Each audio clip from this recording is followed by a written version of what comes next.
Telespettatrici e telespettatori di Antenna 3, buona giornata e ben ritrovati con la prima edizione dei nostri notiziari. Un TG, quello di oggi, particolarmente ricco di notizie di cronaca, perché purtroppo nelle ultime ore si sono verificati diversi incidenti mortali nella nostra regione, a partire da quello costato la vita nella notte ad una sedicenne di Corezzola. Si trovava in auto con 5 amici, la vettura è uscita di strada e per lei purtroppo non c'è stato nulla da fare, ma le tragedie dalla pianura si spostano anche in montagna, dove un escursionista ligure ha perso la vita sulle Marmarole, travolta da una scarica di sassi mentre era impegnata in un'escursione con i compagni. E sempre nel bellunese vasto cordoglio per l'incidente che è costato la vita nel tardo pomeriggio di ieri ad un volontario sul Nevegale che stava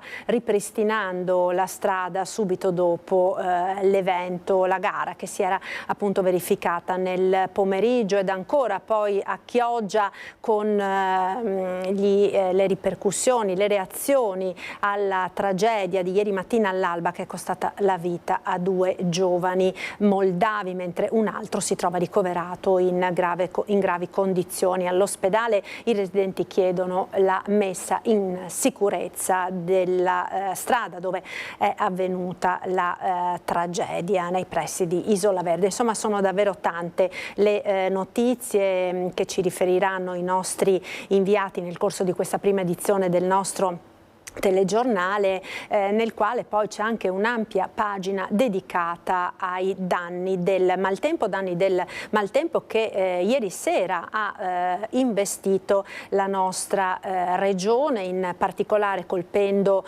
la provincia di Treviso e il Bassanese, con un vento fortissimo, raffiche a oltre 150 km all'ora che hanno provocato parecchi problemi. E cominciamo proprio subito da questo. Andiamo a Macerata, siamo appunto in provincia di Treviso con la nostra inviata Edi Caliban e la collaborazione tecnica di Alberto Pivetta. A te Edi, buongiorno.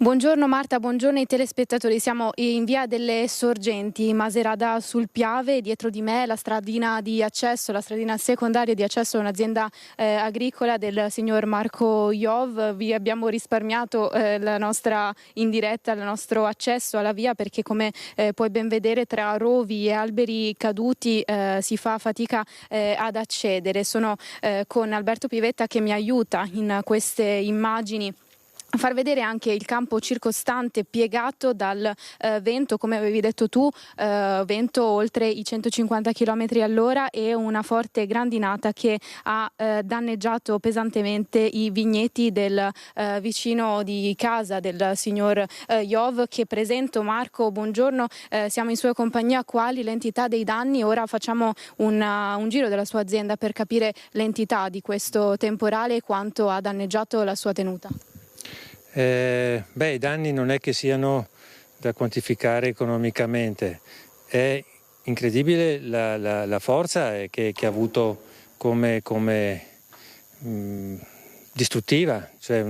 Io abito qui da 35 anni ma non ho mai visto una cosa del genere. Vediamo un albero di moltissimi anni che è stato completamente divelto. Sì, sono delle acacie che hanno 40-50 anni ed erano piegate come dei giunchi. Ne sono cadute una quindicina di alberi qua attorno. Dovrò rivedere un po' anche l'utilizzo che ho degli alberi, perché a me gli alberi sono sempre piaciuti molto. Abbiamo avuto la fortuna che il vento veniva da nord, quindi non me li ha girati attorno alla casa, però se me li avesse girati contro la casa a quest'ora sarei molto ma molto più preoccupato. Perché... Mentre noi ci spostiamo e andiamo a vedere un po' i danni, c'è Alberto, se riesci a far vedere dietro di noi quest'albero che è stato anche questo sradicato dalla furia del vento. Lei mi diceva, Marco, un temporale con anche fulmini. Sì, c'erano anche dei fulmini molto forti, era una bufera a tutti gli effetti. Una grandinata di 10 minuti, un quarto d'ora, però molto forte. Per terra era tutto bianco, chicchi sull'ordine di un paio di centimetri, 2-3 centimetri, non i chicchi piccoli comunque. Noi stiamo camminando in questa stradina sterrata, vediamo accanto a noi gli alberi e l'effetto devastante di questa tempesta. Stiamo riuscendo a camminare perché lei è al lavoro dall'alba di questa mattina? Sì, sono fuori dalle 6:30. Ecco, se guardate anche sulla destra qua, vedete, queste erano tutte acacie come ripeto, sui 50 anni, sono state diverte proprio alla base, rovesciate, e adesso bisognerà portarle via. Qua ce n'erano 3 grandi, non c'è più niente. Non è un danno economico, è un danno per il lavoro, perché bisogna portare via. Però, come ripeto, dovremmo rivedere un po' la gestione dell'ambiente, perché così diventa... Guarda, fagli vedere anche queste. Addirittura, se guardi sotto lì, quello era un palo della luce in cemento armato. Ha rotto un palo della luce in cemento armato. Ci avviciniamo per farlo vedere meglio, vediamo. Un palo della luce, quindi è saltata anche la corrente ieri? No, l'avevamo usato per metterci sopra noi un proiettore per tenere illuminato anche, però sono pali della luce dell'Enel. Per rompere un palo della luce in cemento armato vuol dire che la forza era sicuramente inaudita. Guarda, lì ha divelto proprio le piante da zero, quindi... Letteralmente sradicate? Sradicate, come se fossero dei giunchi. Quella lì l'avevamo potata da poco, per fortuna, quella dietro, allora quella non ha fatto un po' meno vela. Quella che noi vediamo adesso è rimasta in piedi? Sì, era con meno fronde, quindi ha avuto effetto vela meno importante, però è così. Senta, che effetto le fa vedere la sua tenuta così? Ma adesso sono preoccupato perché devo liberare tutto ed è un lavoro un po' impegnativo, però ieri sera abbiamo avuto, ci siamo vista brutta, non sono scene a cui siamo abituati. Anche il lato nord là ha tirato giù tutta quanta la siepe, sono eventi ai quali non si è mai preparati. Ecco. E sempre più frequenti però? Sicuramente. Lei che lavora in quest'ambito da moltissimi anni, come ha visto cambiare questo clima? Mi sta chiedendo se sono giovane o sono vecchio? No, certo, le temperature, che il clima stia cambiando, ce ne siamo resi conti un po' tutti. Questi però sono fenomeni monsonici ai quali non eravamo abituati. E quindi anche da rivedere, lei pensa, non solo il suo territorio ma anche quello che coltiva? Le coltivazioni sono già cambiate, le colture che hanno più fabbisogno di acqua sono state ridotte, gli impianti, che anche chi ha vigneti, quello lì è un vigneto importante di Prosecco, quindi culture anche di pregio, dovranno studiare qualcosa o con le assicurazioni o con le coperture, però la grandine magari poco tanto c'è sempre stata, ma con una frequentazione così e con manifestazioni di questa violenza no, io non ho ricordi. Ecco Edi, Marta, allora questo grazie. È quanto da Macerata. Edi, mi senti? Allora ecco appunto questa è la situazione a Macerata, sì. Io ti ringrazio per questo collegamento, ringrazio il tuo ospite, ma noi andiamo subito ora a Conegliano, sempre in provincia di Treviso, dove il vento fortissimo di ieri sera ha sradicato una delle piante simbolo della città sulla scalinata degli Alpini. Abbiamo in collegamento da Conegliano Lucio Zanato. A te Lucio, buongiorno. Buongiorno Marta, quello che state vedendo è il pino simbolo, diciamo, della città. Bisogna dire che è simbolo, sindaco, perché da quando noi siamo venuti qui a fare le riprese è stato quasi un pellegrinaggio di persone che sono venute qui, guardavano, scuotevano la testa, cioè per voi è stata veramente una perdita qua. Assolutamente sì, è un pino che è in proprietà privata, ma da sempre è stato in un giardino che abbiamo vissuto tutti noi fin da quando eravamo piccoli, tanti spritz, tanti succhi di frutta sotto quest'albero, e oggi dispiace a tutti che purtroppo sia caduto. Ecco, allora intanto andiamo a vedere perché è caduto con il sindaco, però nel frattempo ieri grande vento, grande pioggia, ma tanti danni a parte il pino qui a Conegliano? No, fortunatamente non tanti, alcune strade un po' da sgomberare da alcuni rami, ramaglie e foglie, ma insomma stiamo facendo tutto. Devo dire anche qui è stato fatto un lavoro eccezionale, perché in una mattinata hanno ripulito tutto, una proprietà privata molto sensibile, ieri sera li abbiamo sentiti, erano molto dispiaciuti anche loro. Ecco, poi tra l'altro vediamo che è partito anche uno dei due pennoni, simbolo un po' di Conegliano, purtroppo, però per fortuna queste cose si possono recuperare, le persone che magari potevano finire sotto no. Ma assolutamente sì, il primo pensiero ieri, visto anche il tipo di evento che c'è stato, che ha colpito proprio la città nel suo cuore, era la preoccupazione che nessuno si fosse fatto male. Visto questo, tutto il resto si rimedia e come vedete insomma, c'è un popolo di lavoratori, per cui già in mattinata siamo a buon punto. Ecco, sì, andiamo a vedere un attimo perché un ragionamento va fatto sull'albero e poi Marta magari faremo vedere anche le immagini che ho girato io ieri sera tornando in autostrada, perché bisogna far capire che cosa ha combinato questa cosa. Tommaso, se passi di là ci fai vedere ai nostri telespettatori il vero problema di questi alberi, cioè sono poco radicati a terra. Sì, l'apparato radicale è un apparato radicale abbastanza troppo contenuto per alberi di queste dimensioni, per cui si potano spesso e devo dire che qui la proprietà aveva fatto una potatura importante già in quest'anno qua, però il tipo di vento che c'è stato non ha dato scampo all'albero. Ecco, quindi un ragionamento con questo clima che sta cambiando è quello di stare più attenti agli alberi, questo vale per le amministrazioni pubbliche, per le amministrazioni private, voi state già pensando a un piano di gestione del verde? Noi stiamo facendo su tutti gli alberi una perizia per capire l'apparato radicale se può sostenere o no l'albero. Infatti abbiamo battuto degli alberi anche all'interno di alcuni edifici, di alcuni ambiti scolastici per evitare che potesse succedere questo. Lo stiamo facendo ancora in questo periodo, ma dobbiamo anche sensibilizzare i privati, perché una cosa è la parte pubblica di cui possiamo occuparci direttamente e un'altra sono i privati che devono anche loro attivarsi su questo per evitare che ci siano problemi. Questa volta, nella sfortuna di perdere un albero secolare per Conegliano, abbiamo avuto la fortuna che nessuno si sia fatto male. Devo dire anche questo fatto, noi ieri siamo stati su in Cansiglio, abbiamo fatto la diretta del Cansiglio, siamo tornati giù verso le 20:30, quando qui veramente si è scatenato l'inferno. Se Marta, la regia, riesce a far vedere le immagini che abbiamo girato ieri, immagini veramente preoccupanti, terribili. Devo dire che noi eravamo in autostrada e quando siamo arrivati all'altezza di Corbanese, Conegliano, non si vedeva più niente, macchine ferme, motociclisti che cercavano il riparo sotto i ponti dell'autostrada.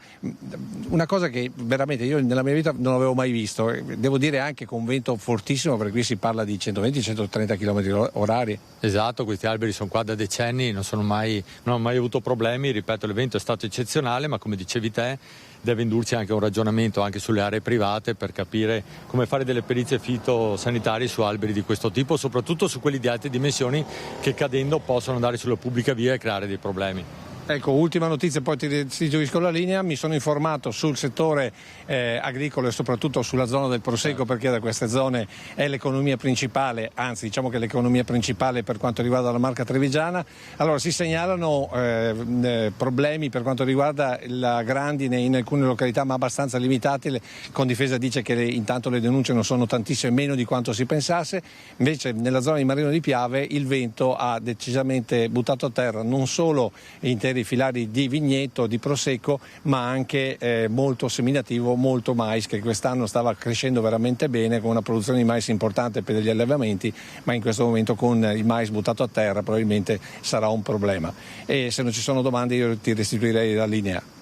Grazie Lucio, a te, a Tommaso Migot per questo collegamento, grazie naturalmente anche a Fabio Chies, sindaco di Conegliano. Una situazione dunque abbiamo visto che ha determinato parecchie preoccupazioni ieri sera, e dal maltempo passiamo alla cronaca degli incidenti stradali. Ve ne accennavo in apertura, purtroppo le ultime ore sono state contrassegnate da diverse tragedie della strada, una delle più gravi questa notte a Correzzola, dove ha perso la vita una ragazza di appena 16 anni. Ci aggiorna Chiara Gaiani, diretta da Correzzola. A te Chiara, buongiorno.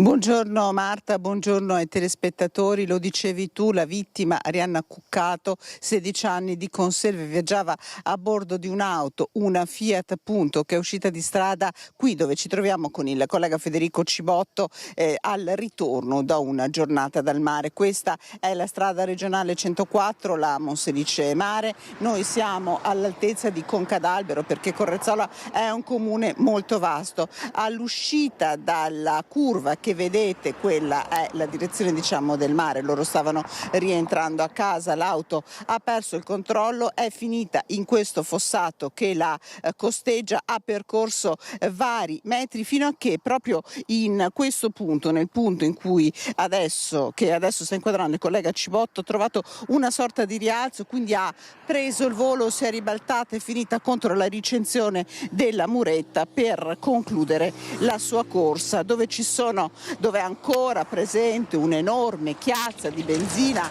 e dove ci sono anche molti vetri. La ragazza viaggiava sui sedili posteriori, aveva la cintura di sicurezza agganciata, le sue condizioni sono apparse subito gravissime. Poche ore dopo il suo arrivo all'ospedale di Piove di Sacco i sanitari hanno dovuto constatarne il decesso. Con lei 4 giovani, tutti tra i 16 e i 21 anni, alla guida c'era un ragazzo.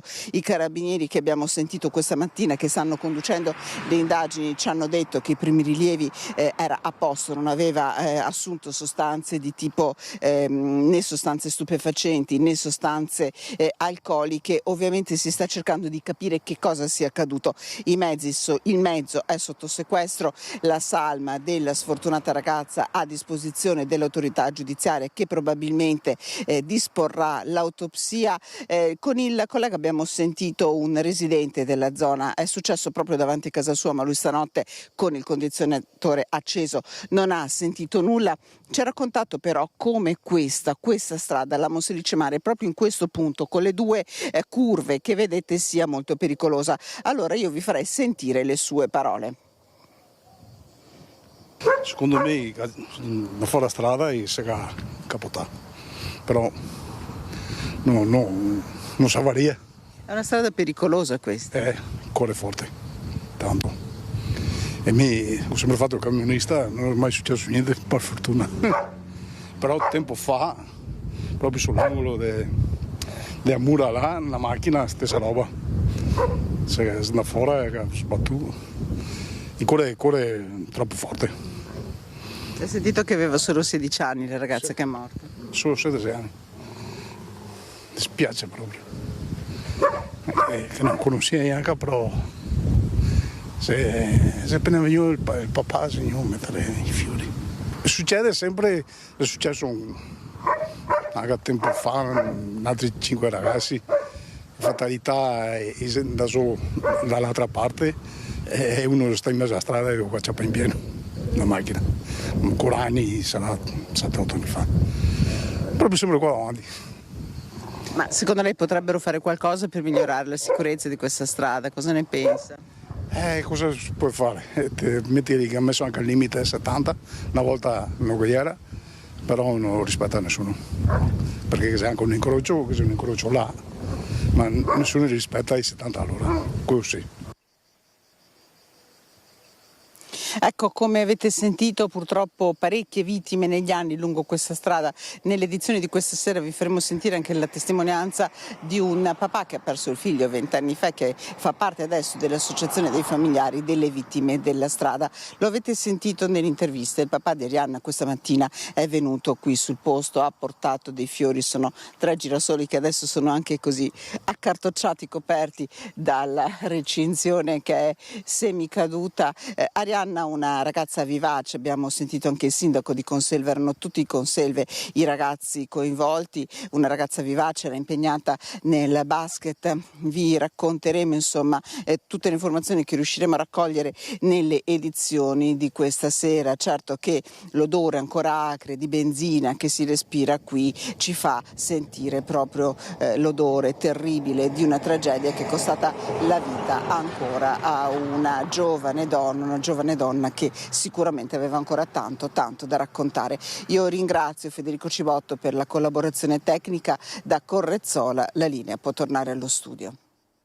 Grazie Chiara, grazie a te e a Federico Cibotto per questo collegamento. Noi purtroppo continuiamo a parlare di tragedie della strada e non solo, perché quella che si è verificata ieri nel tardo pomeriggio nel Bellunese, siamo sull'Alpe Nevegal, ha coinvolto un volontario della competizione automobilistica, appunto Alpe del Nevegal. L'uomo ha perso la vita al termine della gara mentre assieme ad altri organizzatori stava sgomberando il tracciato.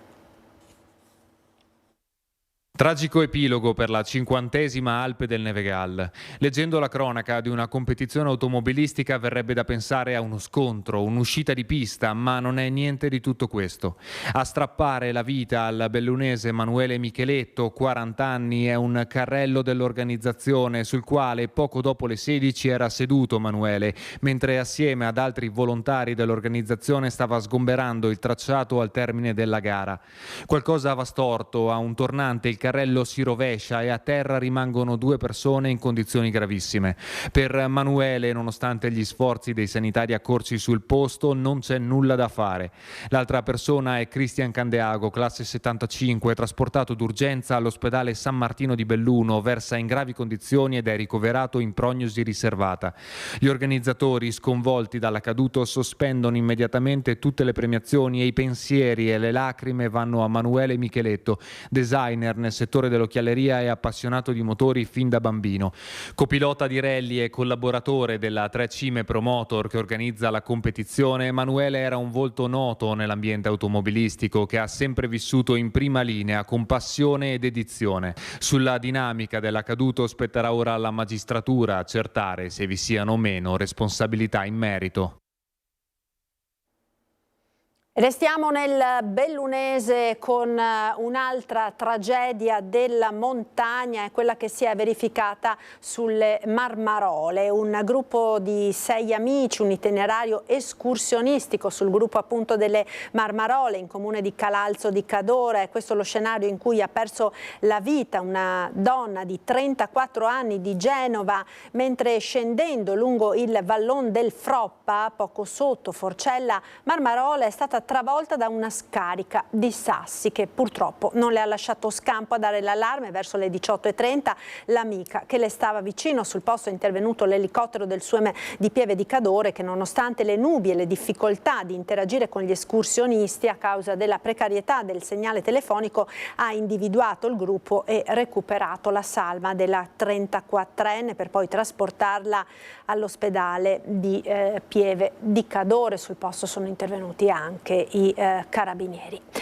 Ed ora torniamo a parlare della tragedia della strada che si è verificata ieri mattina alle 7 a Chioggia ed è costata la vita a 2 giovani moldavi, mentre un altro è ricoverato in gravi condizioni all'ospedale. C'è polemica in città sulla messa in sicurezza della strada. Ci colleghiamo quindi con Chioggia, dove c'è Federico Fusetti con la collaborazione tecnica di Francesca Pezzo. A te Federico, buongiorno.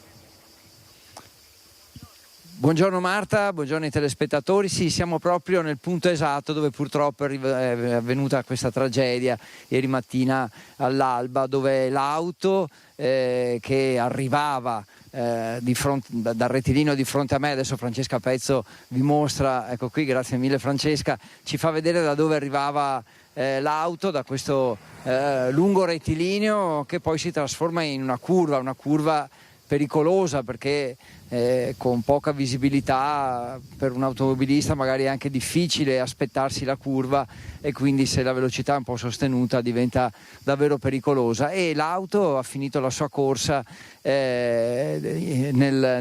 canale che è alle mie spalle, abbattendo un albero proprio in questo punto preciso che ora Francesca vi mostra, cioè proprio qui. Io sono in compagnia di Riccardo Bonomo, che è il presidente del Comitato dei Cittadini di Sant'Anna, che è la località in cui ci troviamo. Però prima vediamo un attimo la ricostruzione di quello che è accaduto nel servizio della redazione.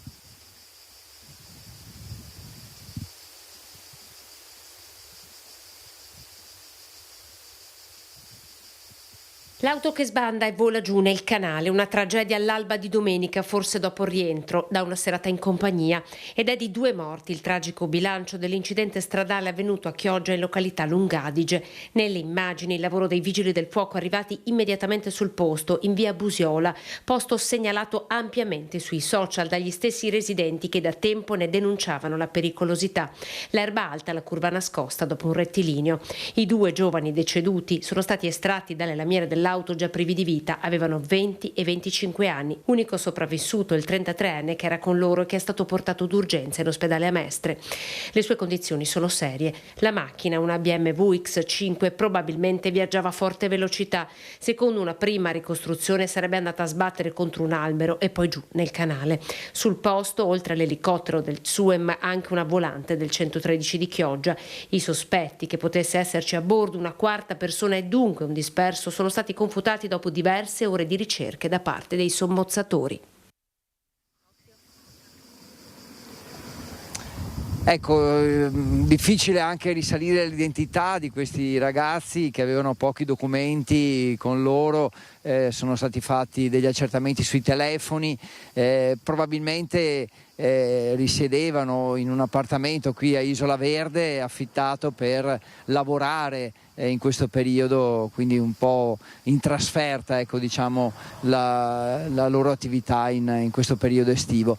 Dicevo, al di là insomma della dinamica dell'incidente che abbiamo sentito nel servizio di Anna De Roberto, chiedo a Riccardo Bonomo, che è il presidente del Comitato dei Cittadini di Sant'Anna, che è la località in cui ci troviamo, siete, diciamo, ovviamente molto dispiaciuti per quello che è accaduto, ma anche arrabbiati, si può dire, nel senso che non è la prima volta che accade questo e quindi qualcosa si può fare per migliorare la sicurezza della strada.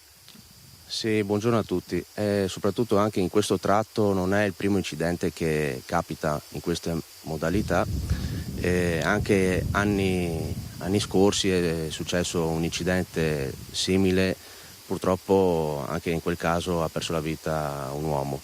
Ultimamente succedono lo stesso degli episodi simili, però senza gravi conseguenze.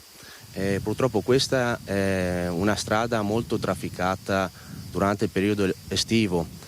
Molti automobilisti passano qui in via Lungo Adige non prestando molta attenzione, devo essere sincero, al codice della strada, perché corrono in maniera anche quasi sconsiderata per queste strade, che sono comunque strade arginali e possono presentare dei punti pericolosi, come in questo caso.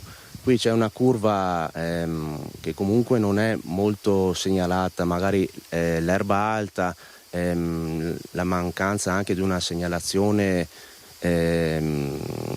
proprio della segnaletica che potrebbe attenuare oppure cercare di avvisare prima anche persone che non abitano nel posto, che non conoscono bene le strade, come comportarsi in determinati punti, possono mettere, come dire, a rischio la vita di chi guida e chi si trova davanti il guidatore. Ecco. Molti ciclisti anche lungo questa strada e quindi pericolo anche per loro. Molti ciclisti, perché è una strada che percorre dei itinerari naturalistici ambientali.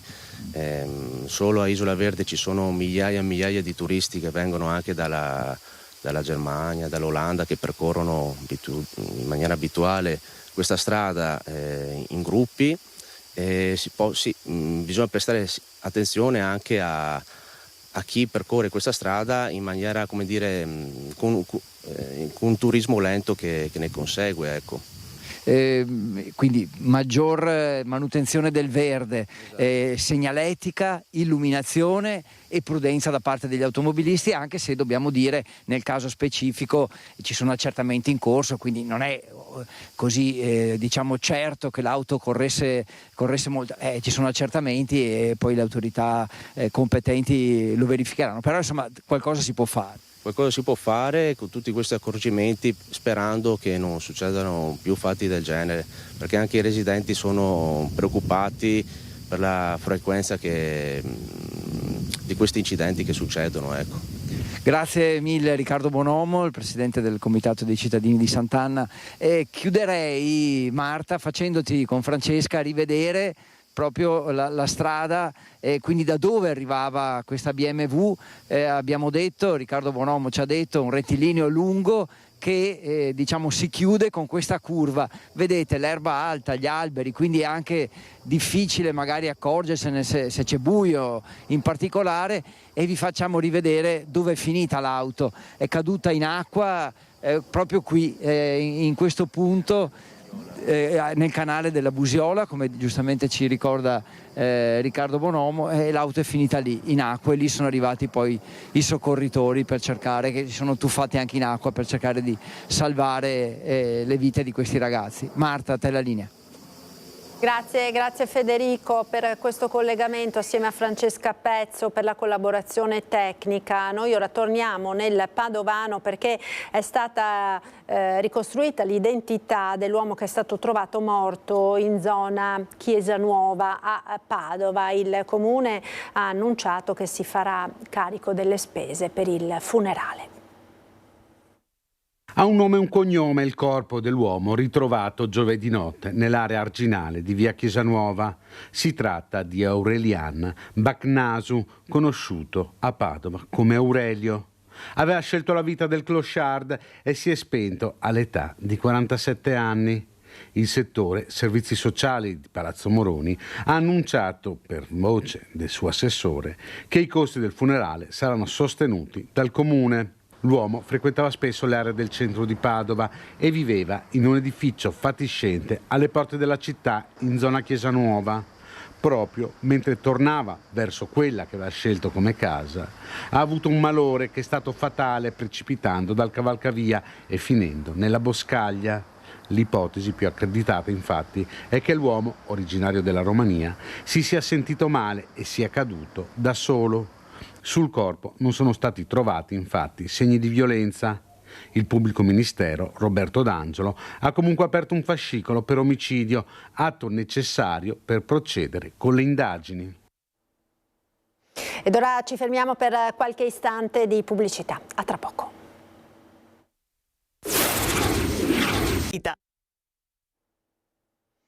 Eccoci di nuovo in studio, prima edizione dei nostri telegiornali. Tra poco dovremo collegarci con il nostro primo ospite di oggi, che è il presidente del CONI del Veneto, Dino Ponchio, per aprire appunto una parentesi sull'impegno degli atleti veneti a Parigi. C'è qualche problema di collegamento, noi proseguiamo quindi con la cronaca. Andiamo a Padova, dove ha seminato il panico in centro un kosovaro di 42 anni, già noto alle forze dell'ordine per avere rubato, pensate, un vaporetto nel 2014. L'uomo è stato arrestato dalla polizia. Sicuramente un nome e un volto noto alle forze dell'ordine, il 42enne Imer Tosca, nato in Kosovo, e Apolide, fermato nella notte tra giovedì e venerdì dalla polizia di Padova. Nel suo curriculum criminale anche una rissa all'interno della Basilica del Santo e il furto di un vaporetto a Venezia nel 2014. Questa volta la polizia lo ha fermato per rapina e violenza sessuale. Teatro della furia dell'uomo, il centro padovano. In mezz'ora ha prima palpeggiato una donna, l'ha colpita con un pugno e le ha strappato dal collo la collanina. Non pago, ha rapinato del portafoglio un automobilista che stava parcheggiando in piazza Insurrezione. A dare l'allarme una donna di 46 anni che in via Santa Lucia era stata avvicinata dal 42enne che le chiedeva un rapporto sessuale. Al suo rifiuto l'uomo ha iniziato a palpeggiarla. In suo soccorso un'altra donna che ha chiamato le forze dell'ordine. L'uomo sembrava andarsene per poi tornare sui suoi passi, colpire al volto la 46enne e strapparle la catenina che portava al collo. Le volanti intervenute in zona hanno notato in via Emanuele Filiberto un uomo che urlava frasi sconnesse. I passanti riferivano agli agenti che era il protagonista di una rapina avvenuta in piazza Insurrezione. Un uomo è stato infatti rapinato del portafoglio mentre stava pagando il parcheggio. Gli agenti hanno quindi fermato Tosca e ricostruito la dinamica, capendo che era la stessa persona che aveva molestato la 46enne. Ora l'uomo si trova in carcere e dovrà rispondere di violenza sessuale e rapina. Sui fatti è stato informato il pubblico ministero di turno. Ed ora parliamo di Olimpiadi, abbiamo in collegamento, lo ringrazio per essere con noi, Dino Ponchio, presidente del CONI del Veneto. Buongiorno Presidente, grazie per essere con noi. Grazie a voi, buongiorno a tutti. Ecco, allora, dopo l'inaugurazione dei Giochi Olimpici di venerdì sera si sta entrando nel vivo con le gare. Sono 32 gli atleti veneti che partecipano a questi giochi. Che aspettative ci sono? Sì, aspettative alte, ma intanto correggo perché poi alla fine sono 34 perché sono usciti dal conto 2 ragazzi neo-italiani che vivono e parlano addirittura il dialetto veneto, che sono Fanel per la maratona e il ragazzo che fa Teguceanu, che fa gli 800 metri e che vive sull'area di Conegliano.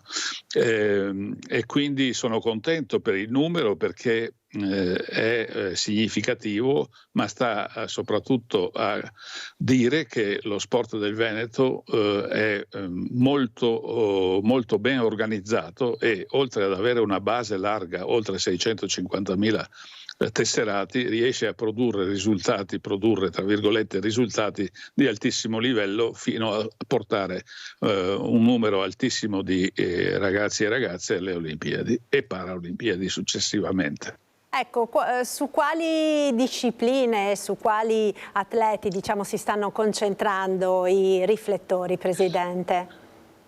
Abbiamo avuto una piccolissima delusione dalla ragazza della scherma ieri, ma insomma essere alla prima Olimpiade, andare ai quarti di finale, in semifinale è molto importante, ma al di là dei veneti acquisiti, perché tesserati Fiammeoro Padova come Marcel Jacobs, Jimbo Tamberi e Larissa Iapichino, da cui aspettiamo da tutte e tre grandi soddisfazioni, non posso non citare Thomas Ceccon, che è sicuramente un grandissimo talento, ma anche una grandissima persona, un bravissimo ragazzo che ha anche cosciente dei suoi mezzi, è lì per fare bene e sono convinto che tornerà a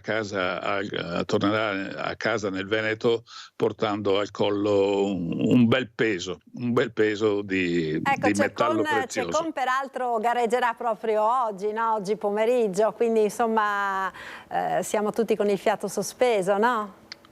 Gareggia tante volte perché è bravo in tante cose, ma soprattutto il dorso, lo stile libero e poi le staffette dove dobbiamo mantenere il titolo che abbiamo. Ecco, il nuoto peraltro è una delle discipline che nella nostra regione sta producendo ed ha prodotto davvero tanti grandi campioni e campionesse, Presidente. Sì, partendo un po' da lontano, Novella Calligaris negli anni 70 è arrivata alla medaglia alle Olimpiadi a Monaco, e poi la divina Pellegrini, che è lì membro del CIO, rappresentanza degli atleti, ma è anche, se vogliamo, un punto di riferimento per tutti i nostri nuotatori e non solo, anche lì direttamente a Parigi.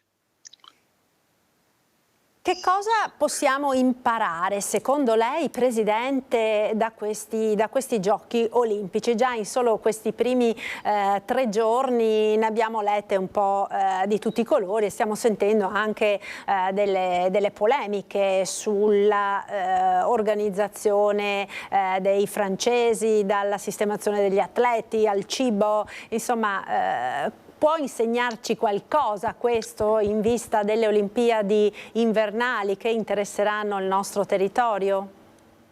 Sì, dobbiamo imparare anche dagli errori degli altri. Abbiamo visto una cerimonia d'apertura, tra virgolette, innovativa, forse, è mio parere personale, fin troppo innovativa, ma quello che il messaggio che dà le Olimpiadi, per quanto mi riguarda, è questo: lo sport è una piramide, la piramide ha una base larga e il vertice sono i ragazzi, gli atleti, 10.000 che sono alle Olimpiadi. il meccanismo virtuoso dello sport è che chi vince le Olimpiadi, i grandi atleti hanno, oltre che illustrare la patria, hanno la capacità di innescare nei giovani la voglia di fare sport. La voglia di fare sport a cui rispondono nel Veneto le 13.000 società sportive in modo corretto, coerente e con grande capacità tecnico-didattica e educativa. Noi stiamo aspettando, il messaggio delle Olimpiadi è: fate sport, anche fate sport. Stiamo aspettando migliaia di ragazzi e ragazze che, invogliati dalle immagini delle Olimpiadi dei nostri campioni, verranno nei campi, nelle piscine, nelle palestre per fare sport, e li accoglieremo tutti molto volentieri. Ecco perché poi, Presidente, questo non ci stancheremo mai di ripeterlo, al di là ovviamente di quelli che sono i grandi risultati dei grandi campioni che stiamo vedendo in questi giorni, l'importanza di spingere i ragazzi a fare sport prescinde, no, anche da quelli che sono i risultati, perché i valori dello sport a livello educativo, a livello di salute sono davvero fondamentali per tutti, non solo ovviamente per i grandi campioni. Sì, noi dello sport abbiamo la soddisfazione che adesso anche la Regione Veneto, diciamo anche in forza del fatto che è Regione Europea dello Sport, in forza del fatto che lo sport è entrato in Costituzione, in forza che si è trovata anche la possibilità di farlo, ha molto rinforzato il supporto economico per lo sport. Ma lo sport ha tanti valori e valenze. Qualcuno, come dico sempre io, facendo sport andrà anche alle Olimpiadi e porterà a casa anche la medaglia d'oro, ma tutti i ragazzi e le ragazze che fanno sport si arricchiranno facendo sport, e lo sport contribuirà da agenzia educativa qual è a farli crescere e diventare cittadini migliori per l'Italia. E questo è forse il messaggio più importante, no? Che anche questi giochi olimpici e non solo ci lanciano. Io la ringrazio davvero per essere stato con noi, grazie e buon lavoro al Presidente del CONI del Veneto, Dino Ponchio. Buona giornata. Grazie a voi, buona giornata. Grazie a voi.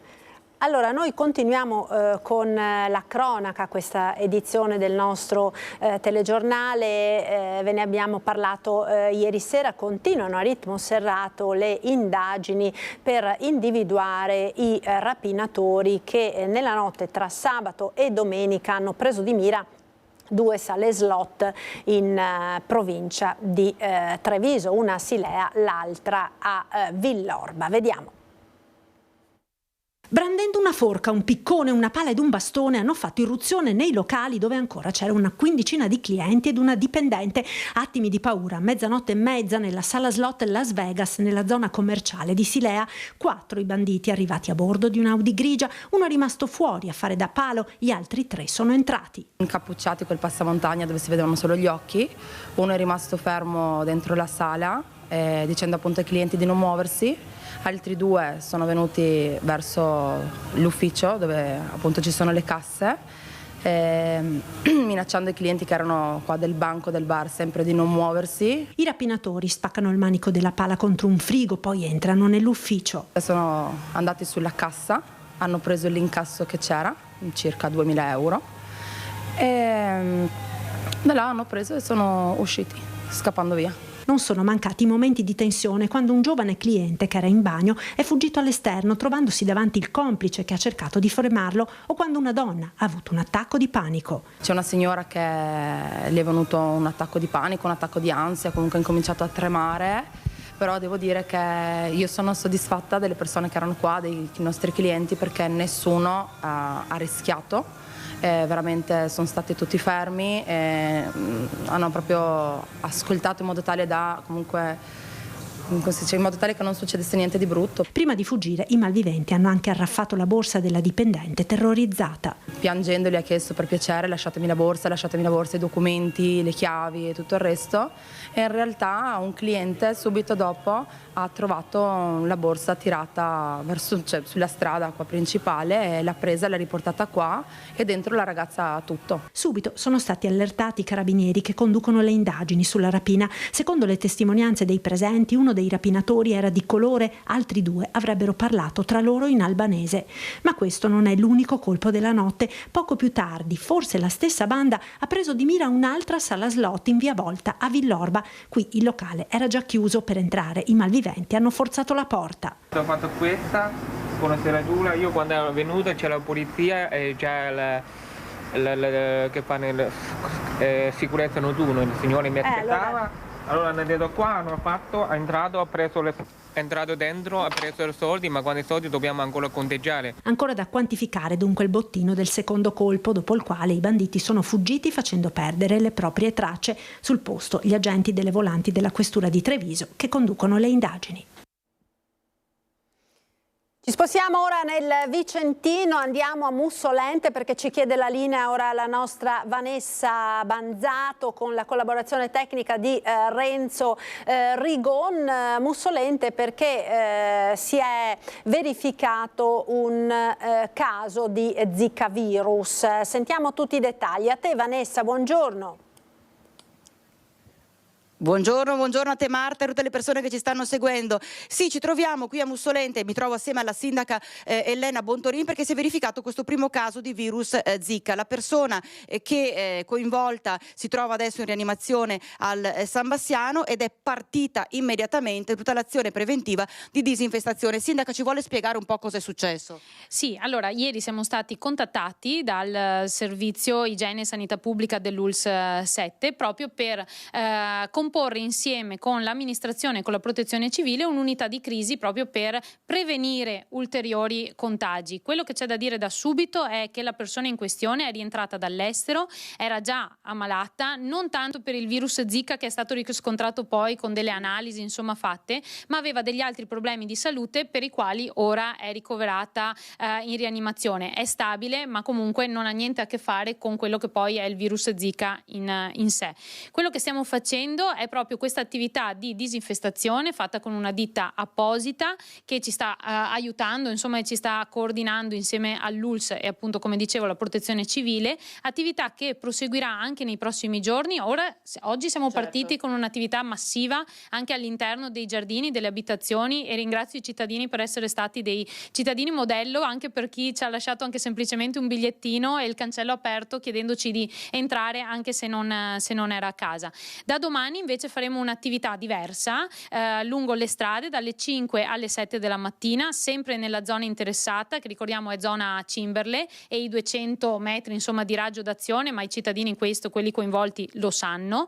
Quello che faremo domani non sarà entrare nei giardini, ma utilizzare questo insetticida nebulizzato nel territorio. Chiediamo ancora dalle 5 alle 7 della mattina, ma in via precauzionale anche fino alle 9 della mattina, di rimanere dentro casa per chi è a casa con le finestre chiuse, l'aria condizionata chiusa, e soprattutto mettere a riparo gli animali, non solo quelli domestici ma anche galline, capre. Se qualcuno ha frutta, verdura, gli orti, cercare di coprirli con un telo, oppure finita l'attività di disinfestazione, una volta raccolti lavarli bene, disinfettarli bene e poi insomma possono essere consumati. Sono ovviamente degli insetticidi un po' più forti rispetto a quella che è l'ordinaria insomma attività, ma stiamo seguendo un protocollo regionale che appunto ci dà insomma le varie fasi che dobbiamo rispettare. Entro giovedì sarà tutto sistemato, entro il 1° agosto insomma possiamo dire di aver risolto questa situazione. Mi auguro insomma non ci saranno altri contagi, ma l'ULSS su questo mi ha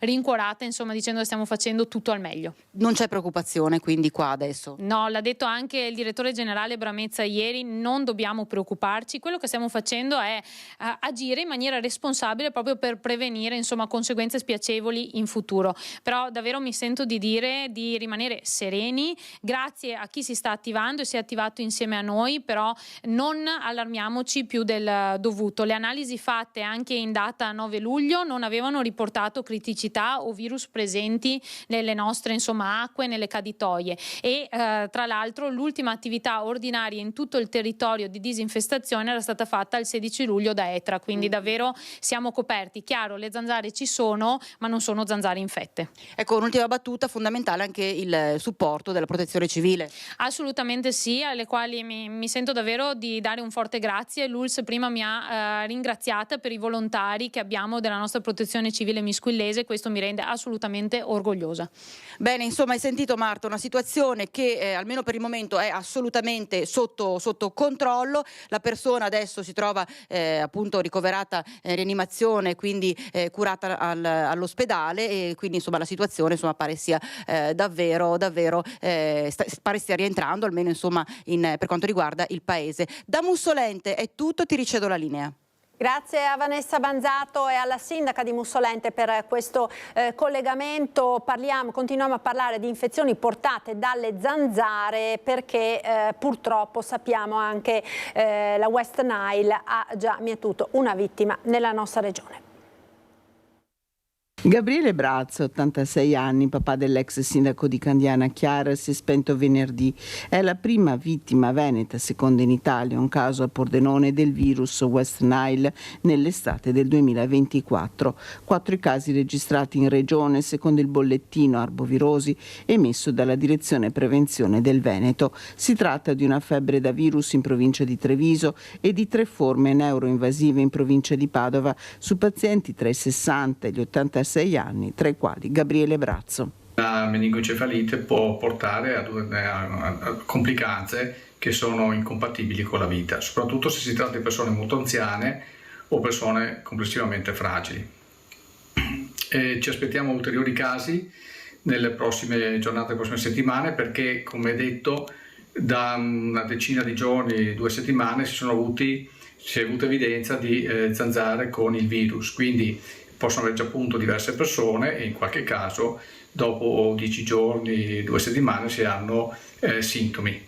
Ripeto, è una malattia che si manifesta molto raramente e nella situazione di massima gravità è estremamente rara. Dal 1 gennaio al 26 luglio il Veneto ha registrato casi autoctoni di febbre dengue, Zika virus e Usutu virus, mentre si sono registrati 22 casi di encefalite trasmessa da zecche e sono stati confermati 3 casi di Toscana virus. Fondamentale resta la prevenzione. L'uso dei repellenti, le zanzariere alle finestre, se si sta con le finestre aperte soprattutto nelle ore serali durante la notte, e poi quelle che sono le abitudini per se stesso, maniche lunghe, vestiti chiari e ambientali, e svuotare i sottovasoi, non avere acqua stagnante e anche le ciotole per gli animali, cambiare spesso l'acqua. Ecco, allora questi i consigli e le raccomandazioni delle ULSS per prevenire la diffusione delle zanzare. Noi ora abbiamo il nostro prossimo ospite, che ringrazio. Benvenuto al presidente della provincia di Treviso e sindaco di Castelfranco, Stefano Marcon. Buongiorno, grazie per essere con noi. Buongiorno a lei e buongiorno agli spettatori, grazie dell'invito. Ecco, dovevamo iniziare parlando della riforma delle province, ma non posso non approfittare di averla qui con noi, Presidente, per farle una domanda su un primo bilancio, insomma, dell'ondata di maltempo che ieri sera si è abbattuta sulla provincia di Treviso, velocissima ma sicuramente, come dire, dall'impatto notevole, viste le raffiche di vento che hanno addirittura toccato i 150 km all'ora. E in effetti è stato il vento il problema di ieri sera, che ha visto i vigili del fuoco intervenire in 120 casi e assieme alla protezione civile, insomma, mettere in pristino la viabilità colpita da questo evento eccezionale.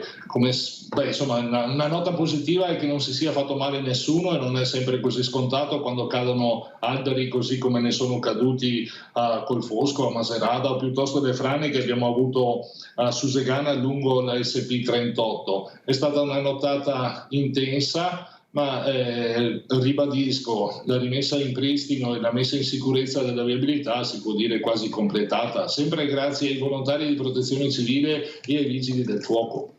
Ecco, i danni maggiori dal punto di vista della viabilità, Presidente, dove si sono verificati? sull'SP57 tra Macerata e Candelù e sull'SP38 diciamo che ha colpito la fascia che arriva a Villorba, Susegana, Macerata e poi anche Conegliano con un albero caduto anche lì, insomma ha colpito questa zona centrale della provincia.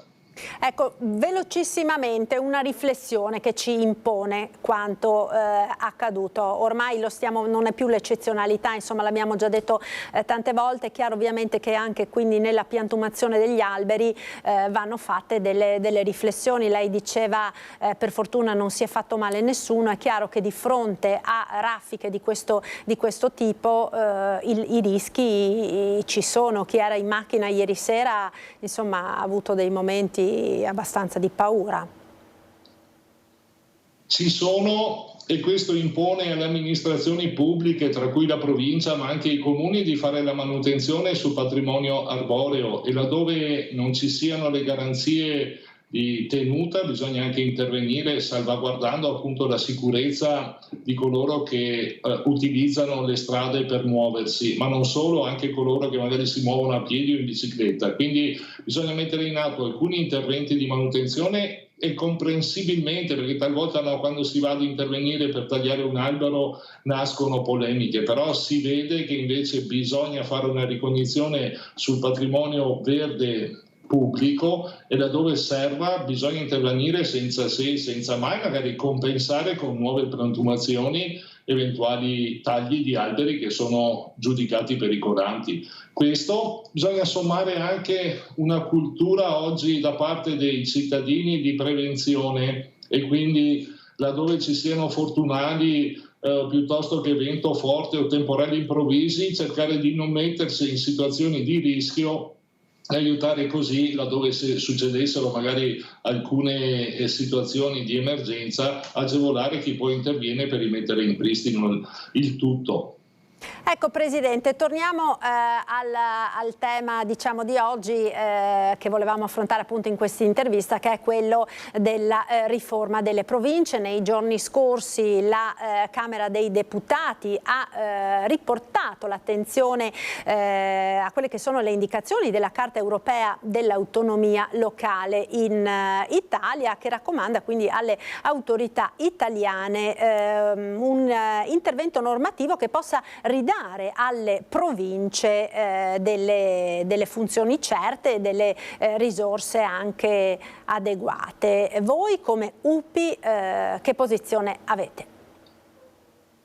La posizione nostra è nota, ma credo sia la posizione che ormai tengono un po' tutti i partiti politici, e cioè che serva e che fa bisogni al sistema Italia un ente come la provincia che torni ad avere la capacità di incidere, di dare delle risposte, e questo succede quando la provincia viene messa nelle condizioni di poterlo fare. Servono risorse umane, servono risorse economiche e serve anche una legittimazione democratica e diretta, in modo tale che la provincia abbia un presidente, una giunta e un consiglio che siano a tempo pieno a disposizione delle comunità.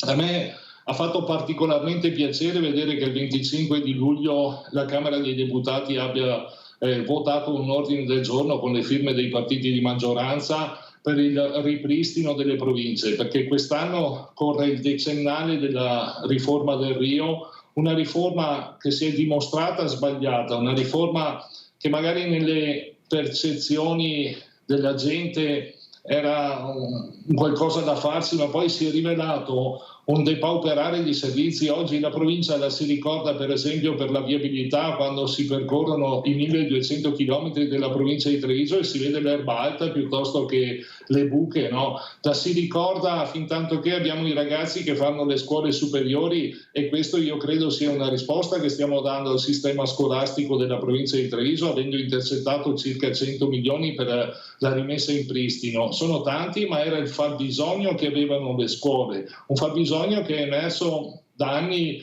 in cui non si è potuto intervenire, appunto per quella riforma che sostanzialmente voleva tagliare le province, eliminarle, invece di fatto ha tagliato le province delle risorse necessarie per dar corso alle funzioni che è chiamata a sovraintendere. non è possibile più procrastinare questo ritorno alla normalità. Anche in chiave autonomistica io credo che con il regionalismo differenziato sarà fondamentale che la regione abbia un interlocutore che sia in grado di far da filtro con i comuni più piccoli e su alcune competenze sia in grado di calare a terra, come si suol dire oggi, le risorse che servono a far funzionare meglio la comunità. Un'ultima domanda, c'è un altro aspetto che sta preoccupando in questi ultimi giorni tutti gli enti locali, i comuni e anche le province. Quello dei tagli, presumo lei faccia riferimento a questo o sbaglio? Esatto. Guardi, oggi io vado in consiglio provinciale a riequilibrare il bilancio perché siamo andati in squilibrio in virtù del taglio di circa 1,5 milioni che ha subito la provincia di Treviso da quest'ultima finanziaria sommata a quella precedente, e per fare questo devo fare dei sacrifici e avevo accantonato prudentemente dei soldi con avanzo in modo tale da non trovarmi nella situazione di dover tagliare dei servizi. Certo è che quei soldi mi servivano per la viabilità, mi servivano per quadrare alcuni quadri economici sulla ristrutturazione del patrimonio scolastico, e questo fa male perché ricordo sempre, anche quando dicono che le province erano dei poltronifici o enti che sperperavano dei denari, le province del Veneto assieme alla città metropolitana ad oggi concorrono per 129 milioni di euro alla voce risanamento del bilancio dello Stato, e se è vero che in parte se li restituiscono in forma vincolata, cioè ti dicono io ti do dei soldi ma per fare questo se vuoi, se non ti serve non li hai, ci restituiscono soldi in parte vincolata, abbiamo ancora un gap per quel che concerne la provincia di Treviso di 10 milioni di euro all'anno. Allora io dico che con 10 milioni di euro all'anno, ancora oggi, io riuscirei a fare 2 scuole nuove, così come asfaltare sicuramente molti chilometri delle strade provinciali. Se ci lasciano i soldi che la provincia di Treviso produce, la provincia di Treviso riesce a dare molte risposte. Allora vedremo insomma prossimamente cosa accadrà. Io la ringrazio Presidente per essere stato con noi e le auguro naturalmente un buon lavoro. Grazie a Stefano Marcon, Presidente della Provincia di Treviso, buona giornata. Grazie a voi, buona giornata anche a lei. Grazie, allora noi ora ci fermiamo per qualche istante di pubblicità. Linea alla regia, a tra poco. Eccoci nuovamente in diretta, prima edizione dei telegiornali di Antenna 3. Apriamo ora una finestra sulle meravigliose colline del Prosecco Conegliano Valdobbiadene, patrimonio UNESCO, perché abbiamo qui con noi ospite Marina Montedoro, che è presidente appunto dell'Associazione Patrimonio Colline Prosecco Conegliano Valdobbiadene. Buona giornata, grazie per essere con noi. Buongiorno, grazie a voi. Ecco, allora in questi ultimi giorni si è molto parlato di presenze turistiche, si è fatto anche un bilancio di quelli che sono i dati relativi ai primi 6 mesi di questo 2024, che si conferma davvero un anno da record per questo straordinario territorio. Sì, diciamo che abbiamo proseguito il trend che avevamo visto nel 2023, quando eravamo stati appunto la destinazione turistica che è cresciuta di più rispetto all'anno pre-Covid e al 2022. La stessa cosa sta avvenendo nei primi 6 mesi dell'anno, quindi grande soddisfazione, abbiamo un più 15% di media sui primi 5 mesi dell'anno rispetto al 23 e un più 20% rispetto invece all'anno che oggi viene ancora preso come benchmark, che è quello pre-Covid, chiaramente 2019. Ecco, quindi insomma sono dei dati sicuramente di grande soddisfazione, no? per voi, che peraltro come dire, premiano anche quello che è il lavoro un po' per la destagionalizzazione, come dire, del turismo, no? Che abbiamo visto spalmarsi un po' nell'arco di tutti i mesi. Sì, diciamo che da un lato abbiamo un aumento proprio delle presenze medie rispetto a quello a cui eravamo abituati prima e dall'altro questa destagionalizzazione che come diciamo sempre per noi diventa strategica perché prima le colline venivano scelte intanto da un turista locale, mentre oggi abbiamo quasi il 50% delle presenze che arrivano dai paesi esteri e poi soprattutto prima erano concentrati nei mesi classici, quindi quelli dell'estate e della primavera, mentre adesso abbiamo visto proprio che c'è una tendenza a venire sul territorio anche nei mesi invernali, cosa che prima non succedeva. Quest'anno poi con delle presenze record, abbiamo avuto marzo con un più 40% rispetto al 2023 e gennaio, che di solito era proprio il mese morto, addirittura con un più 23%. Quindi assolutamente sì, presenza tutto l'anno che per noi è chiaro che diventa un modo per coniugare un turismo con quella che deve essere la sostenibilità di un'area che oggi è patrimonio dell'umanità. Ecco, a proposito di sostenibilità si sta molto parlando, no, in questo periodo anche della questione legata ai mutamenti climatici, legata alle frane per esempio che stanno purtroppo interessando in maniera consistente anche questo territorio. Cosa si sta facendo in questo senso? Sì, allora io diciamo una cosa, che quest'anno l'abbiamo visto, eventi climatici molto estremi anche sull'area alta, diciamo, dell'Alta Marca, quindi sulle nostre colline, e possiamo dire che il territorio ha decisamente tenuto e lo dobbiamo sicuramente alla presenza dei ciglioni, soprattutto in quelle zone che sono più irte e più pendenti dove c'è la presenza della viticoltura, senza la quale, insieme chiaramente alla quota di bosco, questo territorio avrebbe gravi rischi idrogeologici. Ci sono verificate alcune frane, indiscutibilmente, che però hanno interessato in realtà solo 3 comuni sull'area, diciamo, UNESCO, e per i quali poi abbiamo le amministrazioni comunali sono intervenute e che hanno interessato chiaramente poi anche zone, diciamo, di pubblico interesse. Mentre quello che notiamo noi su quelle che sono le rive, quindi su quelli che sono poi i terreni che vengono adibiti a viticoltura, ci sono state delle microfrane sulle quali, diciamo, l'intervento diretto è fatto dall'agricoltore e dal viticoltore e quindi ancora una volta, questo lo dobbiamo dire, la presenza dei viticoltori ci consente una manutenzione del territorio a vantaggio e a tutela anche del cittadino che non sarebbe realizzabile diversamente.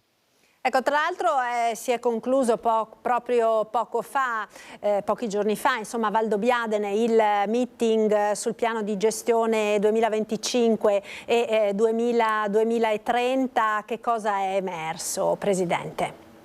Beh, allora intanto diciamo che cos'è il piano di gestione, perché non so se lo sappiano tutti. Un sito UNESCO ha un piano di gestione all'interno del quale devono essere inserite le strategie che si mettono in campo tutti assieme, quindi con tutti i portatori di interesse, a partire dall'associazione che si occupa della tutela del sito, per rimanere all'interno della lista dei patrimoni dell'umanità. Voi sapete che a volte succede che qualche patrimonio dell'umanità venga messo in lista di attenzione proprio perché non rispetta determinate prescrizioni. Il piano ci serve per dimostrare che stiamo tenendo fede a quelli che sono gli impegni che ci sono stati chiaramente imposti quando siamo diventati patrimonio dell'umanità. La cosa positiva che abbiamo notato è la partecipazione a questi tavoli. Abbiamo avuto oltre 130 presenze di portatori di interesse, parliamo di associazioni, di enti, di cittadini che sono interessati alla vita delle colline e che chiaramente sulle varie tematiche che abbiamo affrontato, che vanno chiaramente dal cambiamento climatico alla tenuta idrogeologica del territorio, alla questione della viabilità in una zona che chiaramente è interessata anche da una viabilità delle cantine, vista la grande concentrazione che abbiamo, dalla sostenibilità turistica. Abbiamo avuto molti suggerimenti che noi metteremo in pratica aggiornando il piano di gestione che poi verrà trasmesso da un lato al Ministero della Cultura, che è il nostro ministero di riferimento, lo ricordo sempre, e poi ad UNESCO, che a breve farà una visita sulle colline proprio per verificare che da quando siamo diventati patrimonio dell'umanità siano state rispettate le prescrizioni che ci erano state date in fase di inserimento nel 2019. E questo senz'altro è davvero importante. A proposito di cultura, Presidente, vorrei che vedessimo insieme, perché le immagini sono davvero molto belle e suggestive, l'ultimo evento che avete fatto, che è quello appunto di sabato, il concerto all'alba dedicato al maestro Ennio Morricone. Vediamole insieme.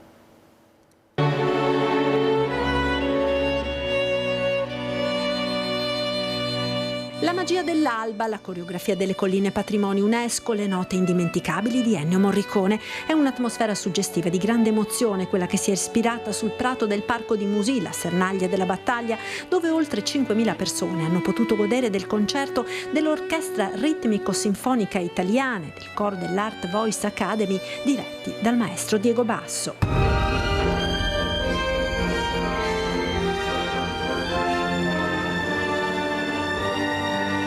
La seconda edizione del concerto all'alba per le colline, omaggio a Ennio Morricone, è stato un successo che ha quasi triplicato le presenze rispetto all'anno scorso. Muniti di pleido, sedie da campeggio, giovani, anziani, donne e bimbi hanno assistito allo spettacolo che rappresenta uno degli eventi di spicco della rassegna Musica nel paesaggio e Musica per il paesaggio, nata sulla scia del Premio Città Veneta della Cultura vinto lo scorso anno. L'orchestra ed il coro hanno reso omaggio al grande maestro della musica italiana, scomparso 4 anni fa.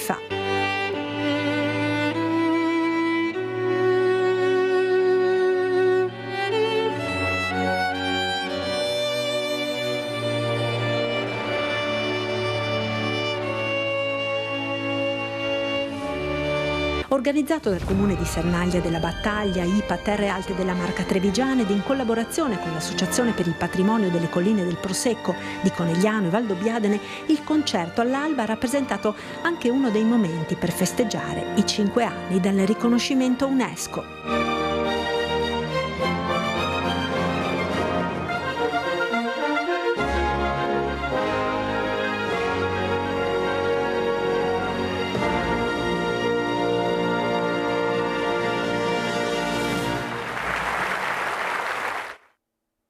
Ecco, davvero suggestive, Presidente, queste immagini. Per chiudere, quali sono i prossimi appuntamenti promozionali che avete in calendario?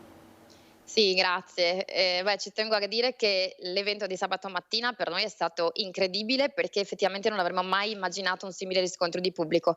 Quello che credo sia la cosa più bella è vedere anche la partecipazione di persone con disabilità, perché abbiamo scelto una location che è molto inclusiva e credo che diventi fondamentale, quando si gestisce poi un patrimonio dell'umanità, anche riuscire a essere inclusivi.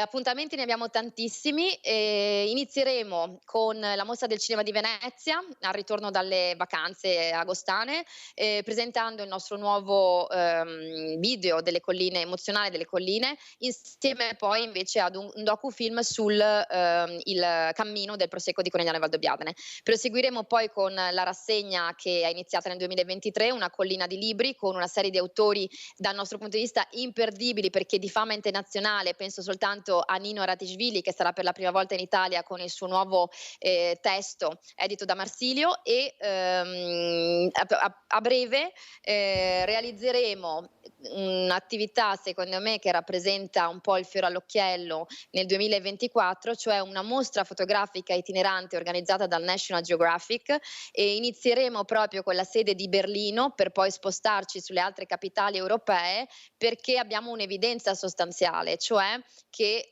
abbiamo tantissimi turisti esteri. I primi in lista sono quelli provenienti dalla Germania, quindi per noi raccontare tramite immagini di qualità attraverso il National Geographic il nostro paesaggio diventa strategico, proprio come fosse un passaparola per poi accogliere nuovi turisti dall'estero.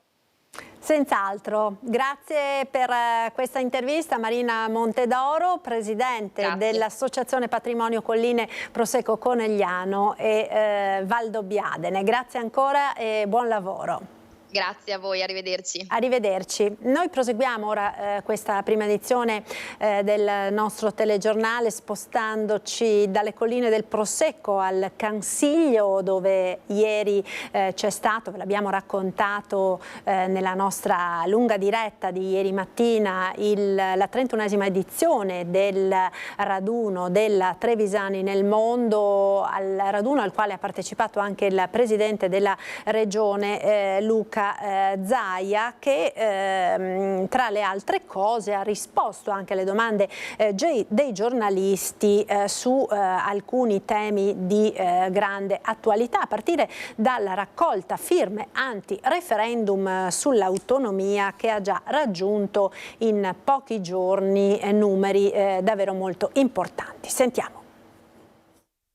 Noi affrontiamo tutto con serenità, con il sorriso, visto e considerato che stiamo parlando della Costituzione, non stiamo parlando di un atto sovversivo, ed è bene invece che si comunichi correttamente ai cittadini, perché sento dei racconti e narrazioni che sono veramente vergognose, perché comunque questo è un grande progetto di decentramento amministrativo, questo è. Risponde così il governatore del Veneto Luca Zaia oggi sulla piana del Cansiglio al giornalista che gli chiede se la legge Calderoli sia a rischio, all'indomani dei numeri da record raggiunti dalla raccolta firme anti-autonomia. 100.000 firme in un giorno non sono poche, se si pensa che per indire un referendum ne bastano 500.000. Referendum che, se dovesse essere votato, potrebbe per il governatore del Veneto davvero dividere il paese, mettendo in scena la lotta del nord contro il sud. Il vero spacca Italia sarà rappresentato dal referendum. Il referendum porterà l'Italia, se mai si andrà a referendum, in una maniera e ne uscirà un'altra Italia, un'Italia sicuramente spaccata tra Guelfi e Ghibellini, tra chi voleva la propria autonomia e non l'ha ottenuta, o chi voleva l'autonomia e l'ha portata a casa, e chi votava contro e non voleva dare l'autonomia a qualcun altro. Zaia ha tirato per la giacchetta in queste ore dopo il terremoto in Laguna. Suo potrebbe essere il nome del prossimo candidato del centrodestra se Brugnaro dovesse lasciare chiosa anche sulla questione pedemontana, la superstrada esclusa dal governo dalla riforma delle concessioni autostradali, facendo così sfumare il sogno del governatore della holding delle autostrade del nord-est. Il provvedimento non è ancora chiuso perché deve andare in Parlamento. Devo dire che trovo scandaloso che qualcuno dica ma la pedemontana è in perdita, l'abbiamo scritto noi per primi, i primi 9 anni comunque non chiuderà un bilancio in attivo. Le infrastrutture vanno fatte anche una visione di prospettica, è inutile poi lamentarsi sempre che non abbiamo i servizi. E fra l'altro sto parlando di un'infrastruttura che non ho inventato io, me la sono trovata, ho avuto solo il merito di averla conclusa, se non sarebbe l'ulteriore incompiuta in questo paese.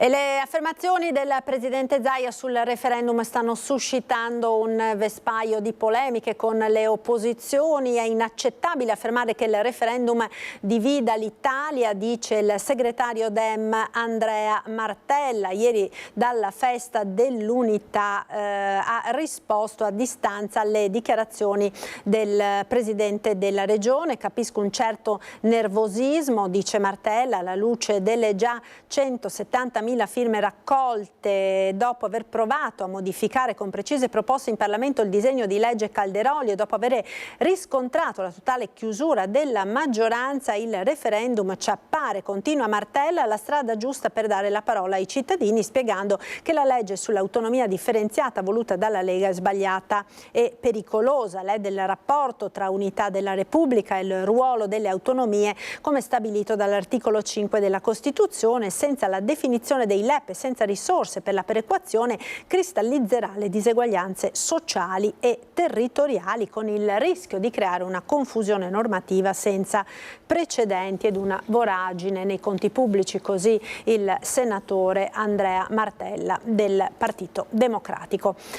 Ed ora torniamo a parlare di maltempo, perché c'è giunto il contributo della nostra redazione di Vicenza relativamente al summit che c'è stato questa mattina in prefettura a Vicenza, la levata di scudi dei sindaci del Vicentino riuniti nella sala del Consiglio provinciale relativa appunto ai ristori per l'alluvione che a maggio ha messo in ginocchio il territorio. Ci aggiorna Luisa Bertini con la collaborazione tecnica di Simone Squarcina.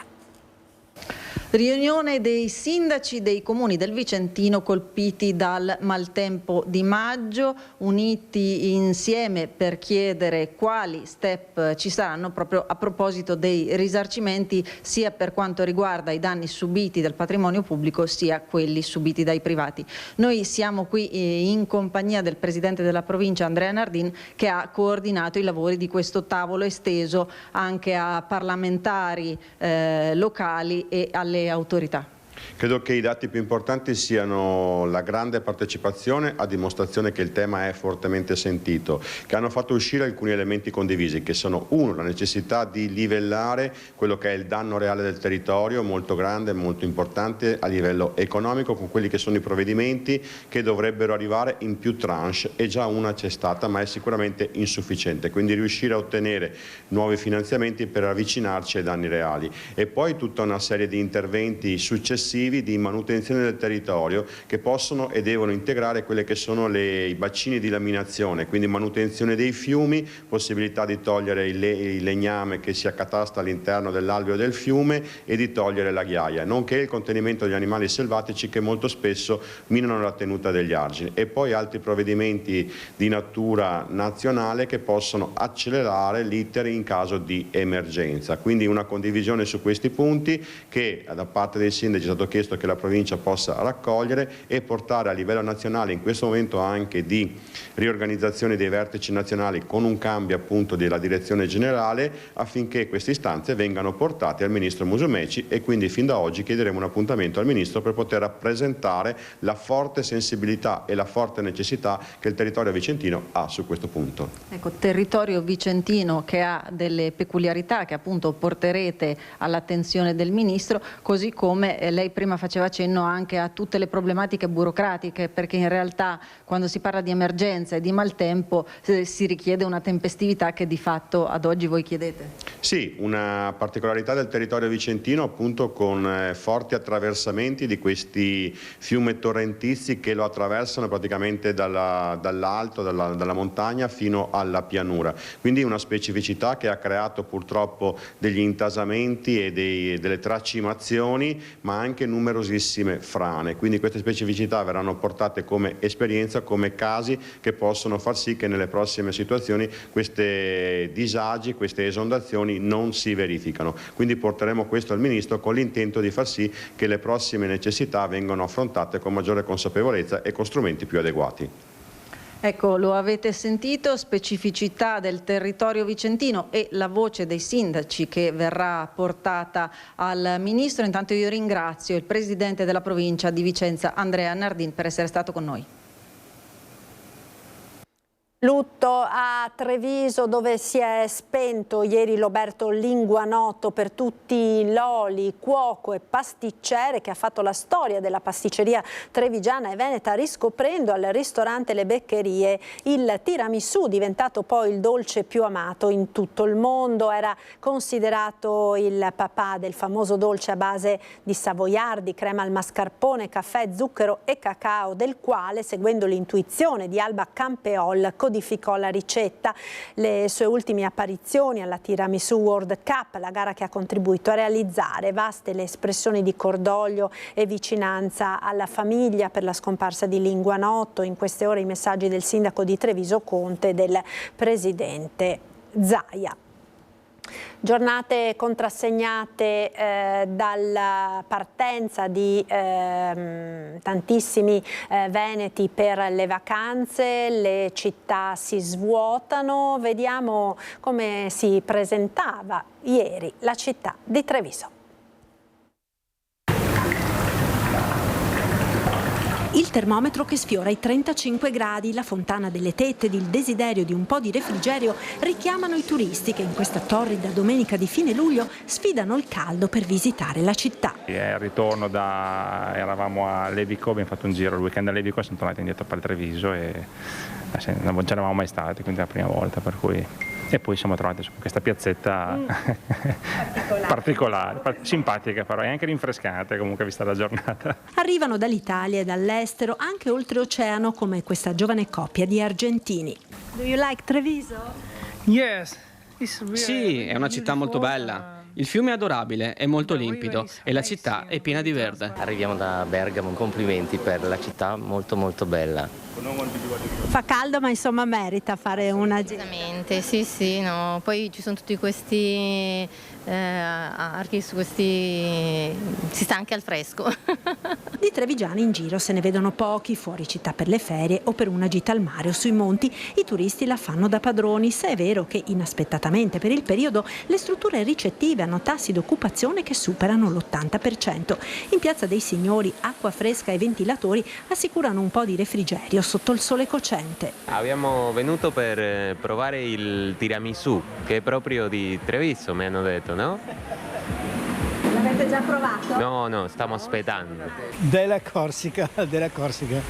Bastia, Treviso molto bella. E c'è il tiramisù migliore dell'Italia, vediamo. From Belgium. Yeah, from the West Flanders. Questo gruppo familiare arriva dalla Polonia ed è innamorato di Treviso. Do you like Treviso? Very much, yes. Ci piace molto, è una bella città. Ci fermiamo 4 giorni, fino a giovedì, ed è molto piacevole.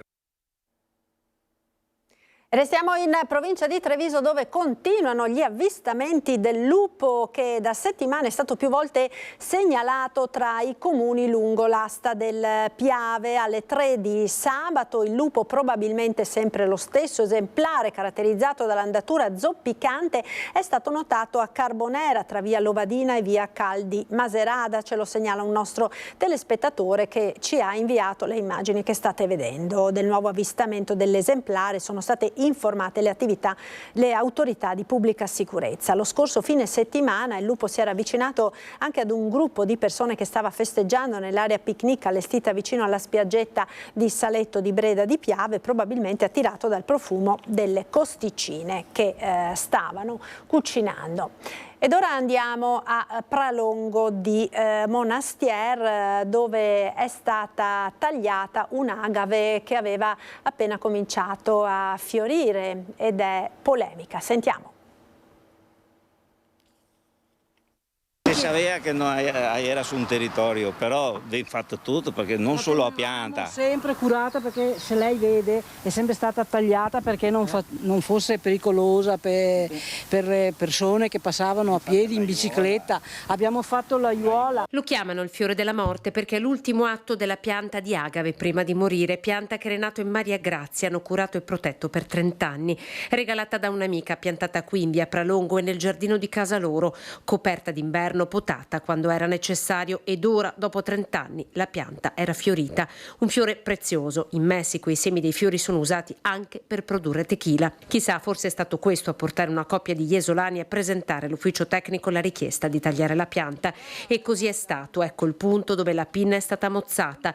L'agave è ancora lì soltanto perché la signora Maria Grazia ha cercato in tutti i modi di fermare l'operazione. Era già per terra e sono restato male. I cani hanno abbaiato. E io ho detto, ma cosa si deve fare? Ah, lei, portiamo via il fiore. Siete impazziti? No, abbiamo l'ordine dall'ufficio tecnico, siamo in regola. E entrava Maria. Ho dato un urlo e poi, se devo essere sincera, mi veniva anche da piangere. Sì, lei, ecco. perché... No, questo qua mi ha detto che lui voleva i semi, gli servivano i semi. Un permesso ottenuto dall'ufficio tecnico del comune di Monastier che ha lasciato di stucco anche lo stesso sindaco Paola Moro, che non ne era a conoscenza. Qui sicuramente c'è stato un gravissimo errore di valutazione. Io ho chiesto proprio per questo una relazione scritta che ancora non ho sulla scrivania, e quindi prima di fare qualsiasi tipo di pronuncia volevo vedere questo. Però è chiaro che una cosa del genere, cioè, veramente è di una tristezza incredibile, anche perché la signora Anna Maria e il signor Renato mi avevano mandato anche le foto di questa inflorescenza, e poi appunto la piccola frazione di Pralongo è nota anche perché tutti si prendono cura, insomma loro in particolar modo dell'arredo urbano, del verde, insomma. Da qui il dispiacere più grande che un ufficio possa non essere stato a conoscenza della presenza di questa pianta, divenuta nel tempo un simbolo della frazione di Pralongo. Non ci sono state spese per il comune ha dato soltanto l'autorizzazione a farlo, e però ripeto, non si torna indietro purtroppo, però è giusto che chi ha avuto, insomma, che ha purtroppo creato questo spiacevolissimo inconveniente, insomma, riconosca e chieda anche scusa. Ed è tutto per questa edizione, io vi ringrazio per essere stati con noi, vi lascio subito dopo la sigla alle nostre previsioni del tempo. Un saluto, buona giornata.